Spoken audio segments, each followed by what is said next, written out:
Hello and welcome to the Weigert Report's next edition of its video blog. My name is Brandon Weigert, founder and CEO of the Weigert Report.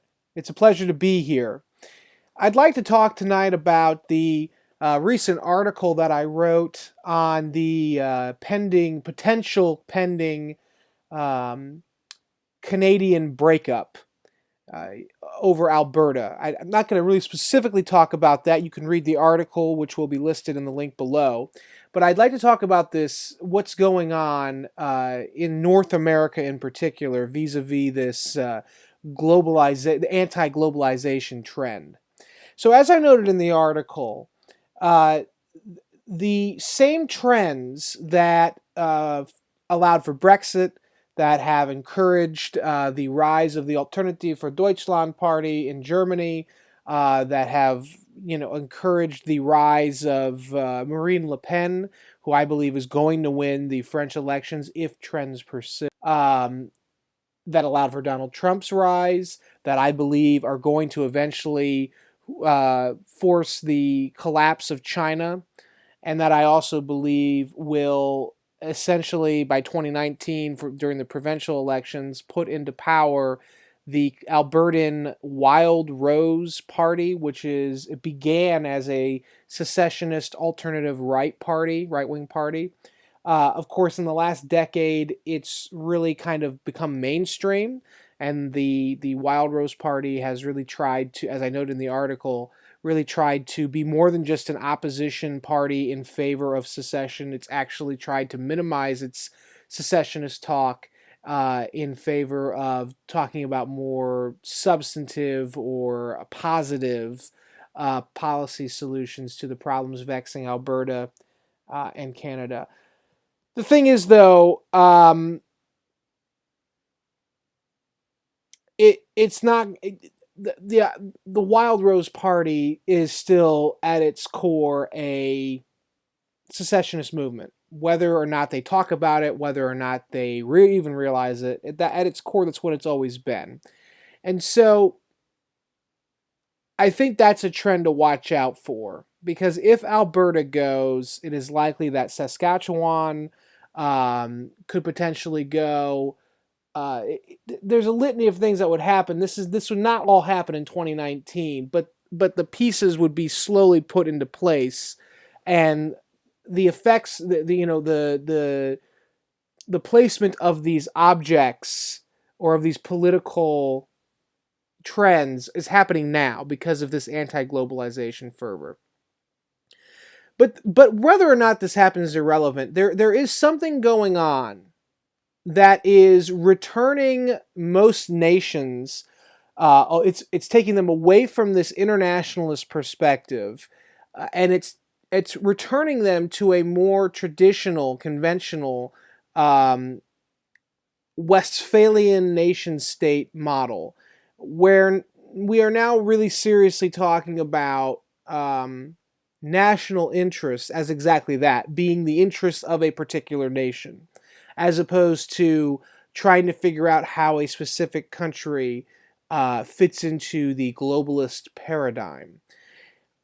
And so when people like Ian Bremmer talk about the G0 world and how basically nothing's going to get done, everything's going to be put on hold because no one's going to be working with each other, he's right, I think, for certain smaller countries, or for countries that do not fully anticipate these changes in the international political order.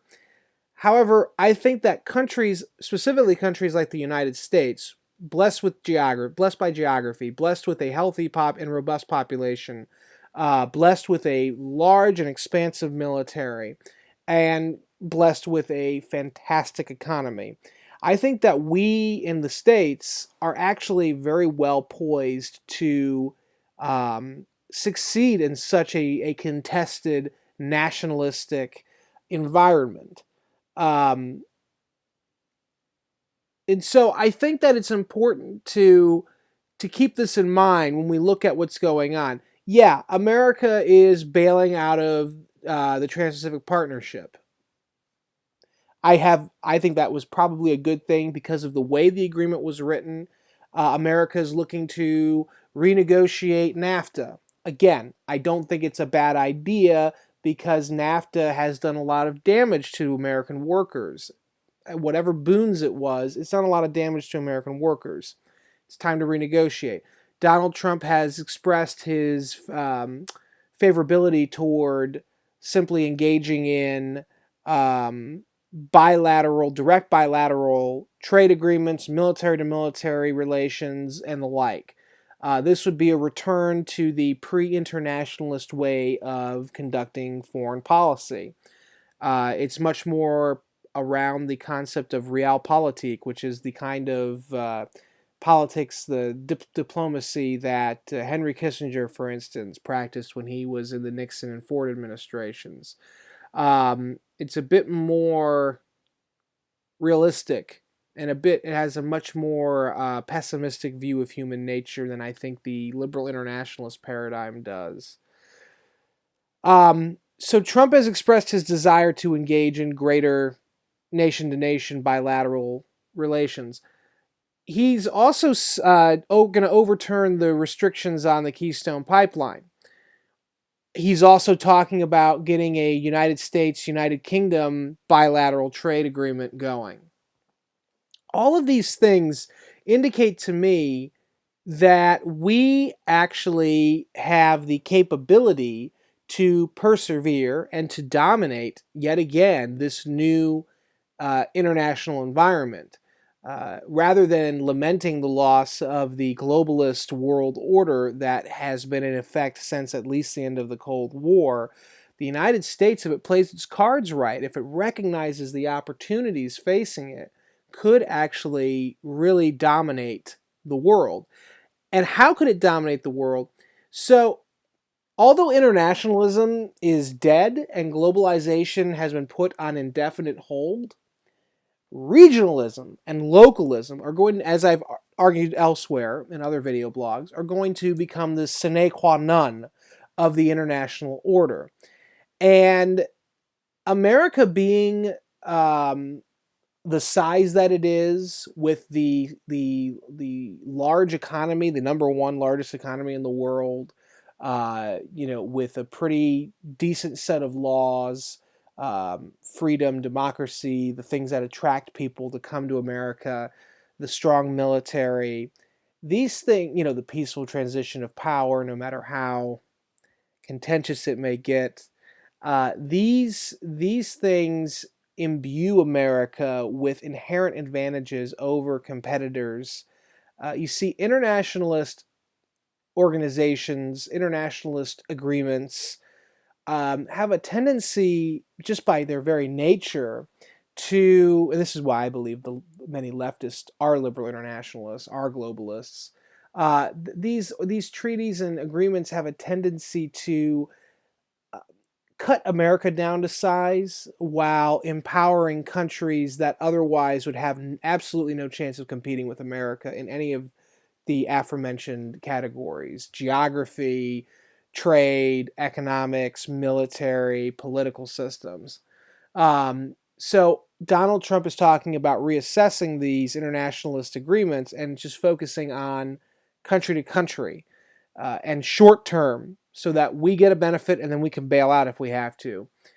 I think what we could witness in this new world order, truly new world order, is the kind of formulation of regional blocks, not like the EU though, or NAFTA. What I mean is like a North American bloc in which the United States, because of its powerful position, gets Canada to basically piggyback on to the United States on the geopolitical realm, and we basically create a kind of superstate of North America, not politically, but in terms of becoming a energy independent superstate.